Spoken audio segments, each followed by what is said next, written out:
Hello ನನ್ನ YouTube ಬಳಗ, ಇವತ್ತು ಮಾಡೋಣ ಚಿಕನ್ ಸಾರು. ಮೊದಲು ಚೆನ್ನಾಗಿ ತೊಳೆದಿರುವಂತಹ ಚಿಕನನ್ನು ತೆಗೆದುಕೊಳ್ಳಿ. ಅದಕ್ಕೆ ಅಗತ್ಯವಿರುವಷ್ಟು ಉಪ್ಪನ್ನು ಸೇರಿಸಿ. ಇದಕ್ಕೆ ಇವಾಗ ಅರಿಶಿಣದ ಪೌಡರನ್ನು ಹಾಕ್ತಾ ಇದ್ದೀನಿ.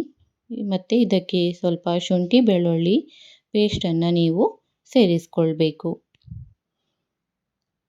ಮನೆಯಲ್ಲೇ ಮಾಡಿದ್ದಾಗಿದೆ. ಇದಕ್ಕೆ ಸ್ವಲ್ಪ ಧನಿಯಾ ಪೌಡರ್ ಮತ್ತು ಇದಕ್ಕೆ ಸ್ವಲ್ಪ ಕೆಂಪು ಖಾರದ ಪೌಡರನ್ನು ಹಾಕ್ತಾ ಇದ್ದೀನಿ. ಇದಕ್ಕೆ ಇವಾಗ ಹಾಕೋಣ ಚಿಕನ್ ಮಸಾಲ. ಇದು ಕೂಡ ನಿಮಗೆ ಅಂಗಡಿಯಲ್ಲಿ ಸಿಗುತ್ತೆ, ಅದನ್ನು ಹಾಕ್ಕೊಳ್ಳಿ. ಇದಕ್ಕೆ ಸ್ವಲ್ಪ ಕಸೂರಿ ಮೇಥಿಯನ್ನು ಸೇರಿಸ್ಕೊಳ್ಳಿ. ಕಸೂರಿ ಮೇಥಿ ಸ್ವಲ್ಪ ಎಣ್ಣೆ ಹಾಕಿ ಇವಾಗ ಇದನ್ನು ಚೆನ್ನಾಗಿ ಮಿಕ್ಸ್ ಮಾಡೋಣ. ಈ ರೀತಿಯಾಗಿ ಚೆನ್ನಾಗಿ ಮಿಕ್ಸ್ ಮಾಡಬೇಕು. ಇದನ್ನು ಚೆನ್ನಾಗಿ ಮಿಕ್ಸ್ ಮಾಡಿ ನಾನು ಇದನ್ನು ಒಂದು 10ರಿಂದ 15 ನಿಮಿಷದವರೆಗೆ ಮ್ಯಾರಿನೇಟ್ ಆಗಲಿಕ್ಕೆ ಇಟ್ಬಿಡ್ತೀನಿ. ಈ ರೀತಿ ಹಚ್ಚೋದ್ರಿಂದ ಆ ಚಿಕನ್ ಏನಿದೆ ಅಲ್ಲ, ಅದು ಖಾರ ಮತ್ತು ಉಪ್ಪನ್ನು ಚೆನ್ನಾಗಿ ಹಿಡ್ಕೊಳ್ಳುತ್ತೆ ಮತ್ತು ಅದರ ಟೇಸ್ಟ್ ಕೂಡ ನಿಮಗೆ ಆಮೇಲೆ ಚೆನ್ನಾಗಿ ಬರುತ್ತೆ. ಈಗ ಒಂದು 15 ನಿಮಿಷ ಹಾಗೆ ಇದನ್ನು ಇಟ್ಬಿಡೋಣ. ಇನ್ನೊಂದು ಕುಕ್ಕರನ್ನು ತೆಗೆದುಕೊಳ್ಳಿ. ಅದನ್ನು ಒಲೆ ಮೇಲೆ ಇಟ್ಟು ಅದಕ್ಕೆ ಅಗತ್ಯವಿರುವಷ್ಟು ಎಣ್ಣೆಯನ್ನು ಇವಾಗ ಸೇರಿಸ್ತಾ ಇದ್ದೀನಿ. ನಾನು ಇದಕ್ಕೆ ಸ್ವಲ್ಪ ಎಕ್ಸ್ಟ್ರಾ ಎಣ್ಣೆಯನ್ನೇ ಕೂಡ ಬಳಸ್ತಾ ಇದ್ದೀನಿ. ನಿಮ್ಗೆ ಎಷ್ಟು ಬೇಕು ನೀವು ಅಷ್ಟನ್ನು ಇದಕ್ಕೆ ಹಾಕ್ಕೊಳ್ಬಹುದು. ಇವಾಗ ಇದು ಸ್ವಲ್ಪ ಬಿಸಿ ಆದಮೇಲೆ ಇದಕ್ಕೆ ನಾನು ಸಣ್ಣದಾಗಿ ಹೆಚ್ಚಿರುವಂತಹ ಈರುಳ್ಳಿನ ಸೇರಿಸಿ ಚೆನ್ನಾಗಿ ಮಿಕ್ಸ್ ಮಾಡ್ತಾ ಇದ್ದೀನಿ. ಇದು ಸ್ವಲ್ಪ ಕೆಂಪಾಗಲಿ ಅಂತ ಹೇಳಿಬಿಟ್ಟು ಸ್ವಲ್ಪ ಇವಾಗ ಇದಕ್ಕೆ ನಾನು ಉಪ್ಪನ್ನು ಕೂಡ ಸೇರಿಸ್ತಾ ಇದ್ದೀನಿ. ಈರುಳ್ಳಿ ಬೇಗ ಬೇಯಬೇಕು ಅಂದರೆ ನೀವು ಅದಕ್ಕೆ ಉಪ್ಪನ್ನು ಸೇರಿಸ್ಕೊಳ್ಳಿ. ಇವಾಗ ಇಲ್ಲಿಯೂ ಕೂಡ ಸ್ವಲ್ಪ ಜಿಂಜರ್ ಗಾರ್ಲಿಕ್ ಪೇಸ್ಟನ್ನು ನಾನು ಸೇರಿಸ್ತಾ ಇದ್ದೀನಿ. ಮ್ಯಾರಿನೇಷನ್ಗೂ ಕೂಡ ಹಾಕಿದ್ದೆ ನಾನು, ಇಲ್ಲಿ ಸೇರಿಸ್ಕೊಳ್ಳಿ. ಈಗ ಇವತ್ತಕ್ಕೆ ಸ್ವಲ್ಪ ಖಾರದ ಪೌಡರನ್ನು ಹಾಕ್ಕೊಳ್ಳಿ. ಇಲ್ಲಿ ನಾನು ಎಣ್ಣೆಯಲ್ಲಿ ಖಾರದ ಪೌಡರ್ ಹಾಕಲಿಕ್ಕೆ ಏನು ರೀಸನ್ ಅಂತ ಅಂದರೆ ಇದು ಚೆನ್ನಾಗಿ ಕಲರ್ ಕೊಡುತ್ತೆ.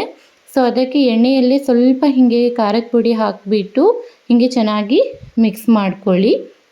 ಇದು ಸ್ವಲ್ಪ ಎಣ್ಣೆ ಬಿಡುವಾಗ ಇವಾಗ ಏನು ನೀವು ಮ್ಯಾರಿನೇಟ್ ಮಾಡಿರ್ತೀರ ಚಿಕನ್, ಅದನ್ನು ಇವಾಗ ಇದಕ್ಕೆ ಸೇರಿಸಬೇಕು. ಈ ರೀತಿ ಚಿಕನನ್ನು ಸೇರಿಸ್ಬಿಟ್ಟು ಇದನ್ನು ಚೆನ್ನಾಗಿ ಮಿಕ್ಸ್ ಮಾಡಿ ಸ್ವಲ್ಪ ಹೊತ್ತು ಇದನ್ನು ಬೇಯಲಿಕ್ಕೆ ಬಿಟ್ಬಿಡಿ. ಯಾಕೆ ಅಂತಂದರೆ ಇದು ಮ್ಯಾರಿನೇಟ್ ಆಗಿರುವಂತಹ ಐಟಮ್ ಜೊತೆ ಚೆನ್ನಾಗಿ ಇದು ಸ್ವಲ್ಪ ಬೆಂದರೆ ಚೆನ್ನಾಗಿ ಟೇಸ್ಟ್ ಕೊಡುತ್ತೆ ಅಂತ. ಇವಾಗ ಇದಕ್ಕೆ ರುಬ್ಬಿರುವಂತಹ ಟೊಮ್ಯಾಟೊ ಪೇಸ್ಟ್ ಹಾಕ್ತಾ ಇದ್ದೀನಿ.